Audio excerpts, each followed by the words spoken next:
Narcissistic abuse survivors hate having visitors at their home because for a lot of us, home becomes the only place where you truly feel safe. It is the one space you have fought to reclaim, the one corner of the world that belongs to you and no one else. The idea of having to entertain or accommodate someone in that space can feel like a violation. Even well meaning visitors can unknowingly bring an energy that feels intrusive or destabilizing.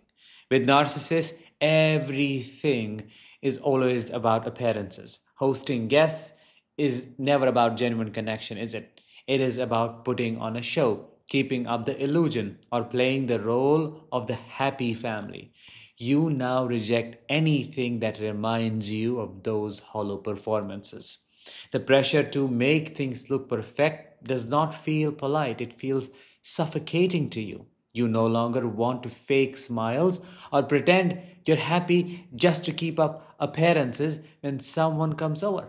Visitors bring noise, conversation, and unspoken expectations. Even simple small talk can be draining for someone who has spent years in emotional survival mode. You have learned to guard your peace like your life depends on it because for a very long time it actually did.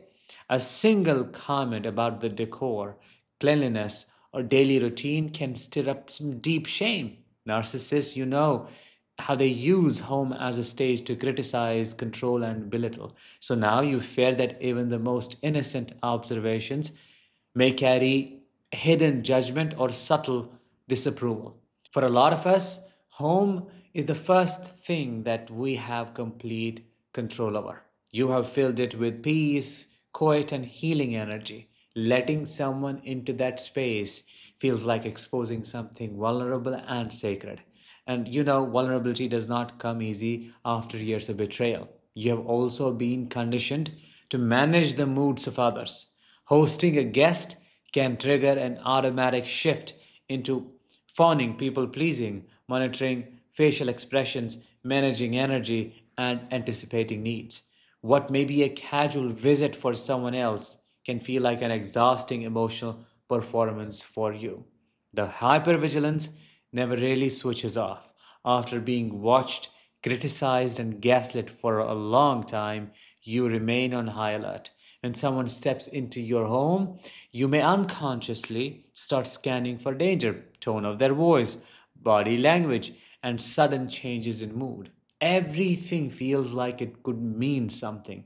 It's tiring, even if there is no real threat. And that is the reason why you struggle. It's not that you are antisocial, that you are a loner. None of that is true. You're not shy either. There is something deeper happening, which is what we are going to understand today. I'm Danish, a narcissistic abuse recovery professional. Welcome to my channel. We are going to understand why survivors of narcissistic abuse hate having visitors at their home. Before we get started, make sure you're subscribed. Click that subscribe button because your subscription helps in spreading awareness about narcissistic abuse. When you step outside your home, everything becomes a potential trigger. Loud noises can remind you of the shouting matches you survived.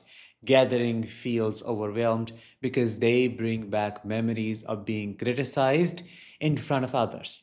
Even random things you see can take you right back to specific moments from your abusive relationship or childhood trauma you endured. So, your home becomes a sacred space. When someone visits and brings their own energy into that space, you genuinely hate it. There is suddenly loud noise disrupting your peace, your privacy gets invaded, and that safe bubble you have created gets disrupted. At home, you can finally do whatever you want without anyone judging you.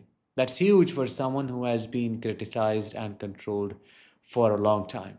But when visitors come over, all these old fears resurface. You start worrying that someone is going to judge how you clean your house or how clean it is, whether things are organized the right way or just find something to devalue.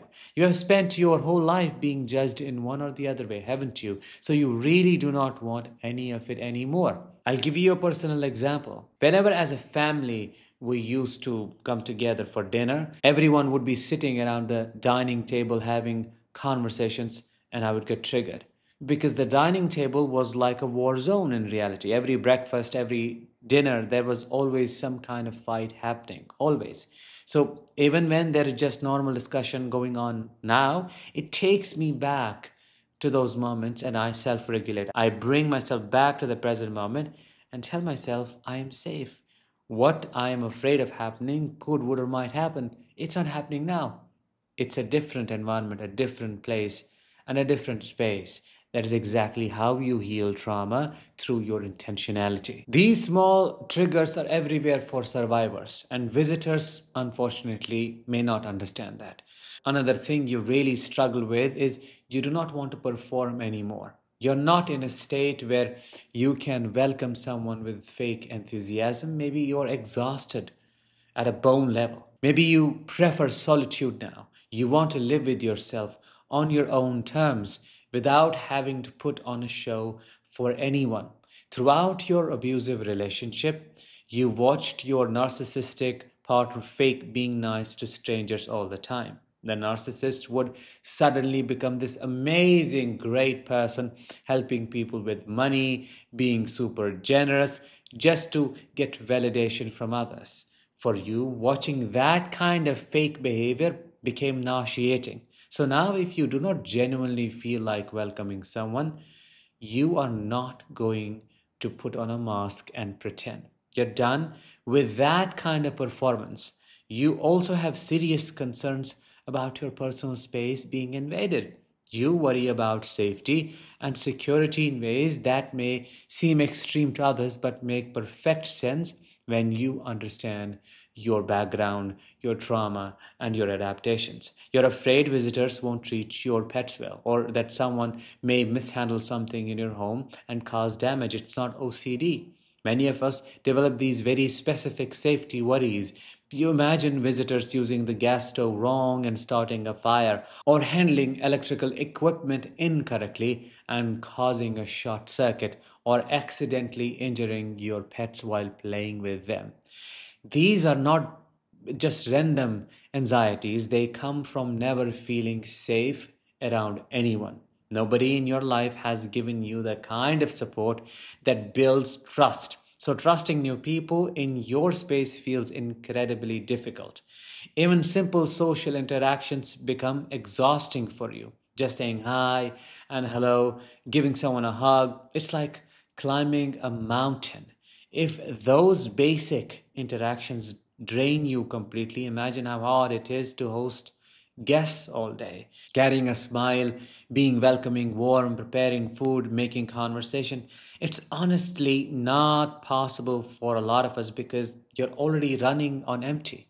You also feel this sense of powerlessness when people visit. It reminds you of feeling trapped in your abusive relationships, like you do not have a voice or choice in what happens. When there is nobody else in the house, you can finally just be yourself. You may have clothes piled up, things not so perfectly organized, and that's okay because nobody is there to judge you. They do not know what you have been through. But when visitors come, you feel pressure to perform, to organize, to present this perfect version of yourself, and you just cannot do that anymore. Something those who have not been through narcissistic abuse do not understand is that you have developed this incredible ability to see through people's facades. In today's world, whether narcissist or not, I genuinely believe 5 or 6 people out of 10 act nice but are deep down manipulative. It's not me being paranoid, it's how things are functioning right now. The official number of people diagnosed with NPD may look much lower, but in reality, there are millions of people walking around acting nice while hiding their true nature. You can see this. Even when somebody is smiling at you, you notice how that person stares, the energy they carry, the subtle signs they reveal, who they really are. You have been trained by your abuse to pick up on these signs. So when you sense that kind of negative energy, You absolutely do not want it in your home. You have worked too hard to create a peaceful space to let that toxicity back in. Another thing that makes social interaction so difficult for you is the unpredictability. You have developed this hyper awareness of tone, words, and facial expressions, like I said in the beginning, because you had to in order to survive the abuse. You learn to read every micro expression, every slight change in voice, every shift in body language, because those were your early warning signs of danger. This hyper awareness does not just turn off when you are in recovery. So when visitors come, you're constantly scanning, analyzing, and you are on high alert. You cannot relax and just enjoy the conversation or interaction because your nervous system is still stuck in survival mode. You have also outgrown the need to pretend to be normal. You have realized that normal means quite often accepting toxic behavior, putting up with disrespect, and prioritizing other people's comfort over your well being. You're done with that. Your home represents freedom from all of that. It is where you can finally breathe, where you can process your healing, where you can exist without having to manage anyone else's emotions or expectations. When visitors come, even well meaning ones, it disrupts that peace and brings back all those old patterns of having to perform, having to be on, having to manage other people's experience. Recovery from narcissistic abuse is not just about healing from the past, it's about learning to protect your energy and space in the present. That's what I call stabilization, phase one of healing. For a lot of us, that means being very selective about who you let into your home, outside and inside, and when. It's not about being antisocial, as I said, or rude. It's about honoring your needs and maintaining the boundaries that keep you safe and sane. I teach a lot more about this in my membership program called Thrive After Narcissistic Abuse. Right now, it's closed for enrollment, but you can sign up for a waiting list. Link is in the description. I will talk to you in the next one. Until then, as always, let the healing begin and continue.